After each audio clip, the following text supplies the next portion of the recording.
Oke, jumpa lagi di Opini Budiman. Pemerintah dan DPR sedang berbangga.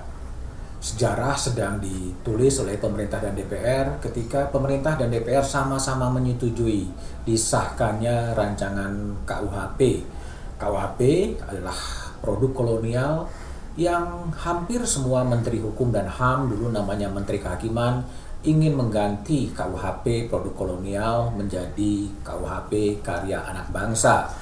Dan hal itu telah tercapai dalam rapat paripurna pada hari Selasa. KUHP mencakup urusan hukum adat, urusan moralitas, urusan privat, urusan penghinaan terhadap lembaga negara, sampai urusan korupsi, narkotika, dan tindak pidana kejahatan terhadap kemanusiaan, termasuk juga apa yang disebut sebagai kabar bohong atau hoax. Pasalnya begitu banyak, hampir 600 pasal yang ada dalam rancangan KUHP. Tetapi yang menjadi sorotan tajam dari media-media asing adalah pasal yang menyangkut soal perzinahan dan pasal yang menyangkut soal kohabitasi. Kohabitasi adalah pasal yang mengatur orang yang hidup tanpa ikatan perkawinan. Di Indonesia itu kemudian dikonstruksikan sebagai tindak pidana. Duta Besar Amerika Serikat di Jakarta, Sung Kim, menyebut pasal dalam KUHP khususnya adalah pasal soal perzinahan dan kohabitasi berpotensi mengurangi investasi dan datangnya turis ke Indonesia. Sejumlah media asing memang menyoroti secara tajam pasal soal hubungan seks di luar pernikahan atau dalam bahasa pasarannya disebut kumpul kebo. The New York Times menulis KUHP baru dinilai mencampuri urusan privat warga. Indonesia telah lama dikenal sebagai negara yang toleran dan terdepan dalam membangun reformasi demokrasi di Asia. Reputasi itu terpukul ketika parlemen meluluskan perubahan besar dalam hukum pidana. Itu ditulis oleh New York Times pada artikel berjudul In Sweeping Legal Overhaul, Indonesia Outlaws Sex Outside Marriage. Berdasarkan aturan-aturan terbaru, seks di luar pernikahan dikonstruksikan sebagai ilegal dan tidak pidana. Isu lainnya adalah soal pencemaran nama baik presiden. Media ekonomi The Wall Street Journal juga menyoroti kasus ini dan menyebut Indonesia semakin konservatif dalam artikel berjudul Indonesian Ban Sex Outside Marriage. Banyak media asing mulai dari New York Times, BBC, Time, The Australian Wall Street Journal, hingga Al Jazeera ramai-ramai menyoroti KUHP baru di Indonesia. Banyak pasal dalam KUHP yang sebenarnya baik, lebih akomodatif, namun intervensi negara dalam urusan privat inilah yang menjadi bulan-bulanan dari media asing. Negara dianggap terlalu jauh mengintervensi kehidupan privat. Memang ketika saya berbicara dengan Menteri Hukum dan Hak Asasi Manusia, Profesor Dr. Edward Omar Syarif Hirai, dia mengatakan bahwa polarisasi dalam tubuh tim ahli pun sangat tajam ketika tim penyusun berdialog dengan kelompok-kelompok masyarakat di berbagai provinsi.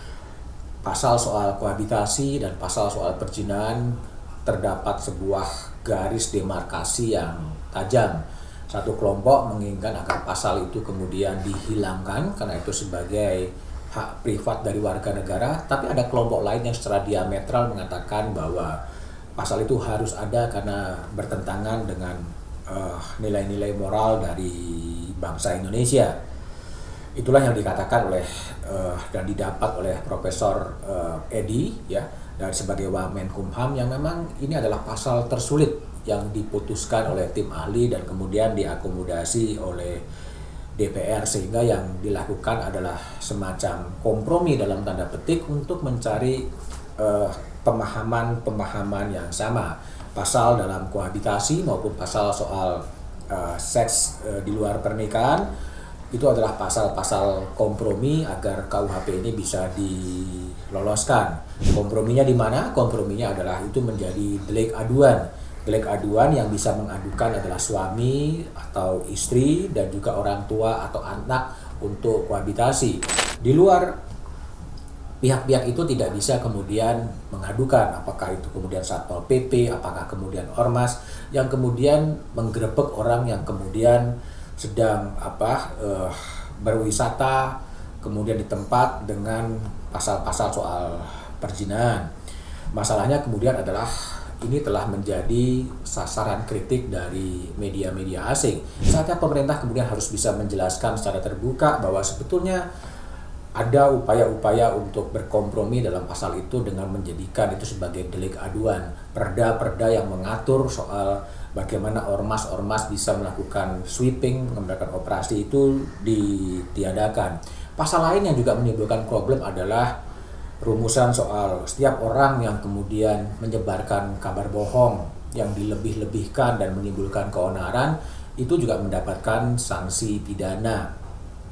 Itu dikhawatirkan bisa mengancam pers, mengancam kebebasan pers, karena pertanyaannya kemudian siapa yang bisa mengkonstruksikan sebuah berita itu bohong, sebuah berita itu dilebih-lebihkan, otoritas siapa, apakah itu polisi, apakah itu jaksa, apakah itu hakim, apakah itu dewan pers.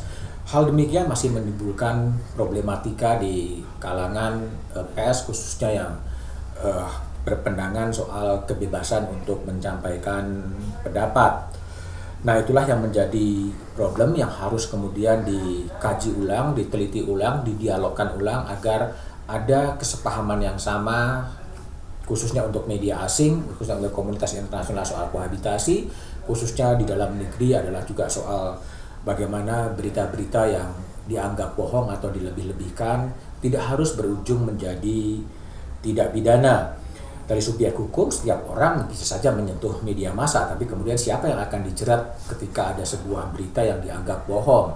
Misalnya dalam kasusnya Ratna Sarumpait yang juga mengaku dipukuli ternyata tidak, atau dalam kasusnya Verdi Sambo yang menyusun skenario bohong, siapa yang pun akan dijerat dalam kasus seperti itu. Tapi masalahnya adalah masih ada waktu 3 tahun setelah undang-undang ini disahkan, bagaimana KUHP itu kemudian disosialisasikan, dan disosialisasikan khususnya kepada aparat penegak hukum, karena memang warga negara memang hanya bersifat pasif, dia juga harus tahu, tapi bagaimana undang-undang itu akan ditegakkan sangat tergantung terhadap penegak hukum yang akan menegakkan aturan itu, sehingga 3 tahun waktu harus dimanfaatkan untuk mendialogkan, mendiskusikan, membuat simulasi-simulasi agar bangsa ini mempunyai pemahaman yang sama soal bagaimana KUHP ini bisa lebih berpihak kepada kebebasan sipil, berpihak kepada demokrasi, dan berpihak kepada hak asasi manusia dengan tetap menjaga keseimbangan adanya ketertiban umum.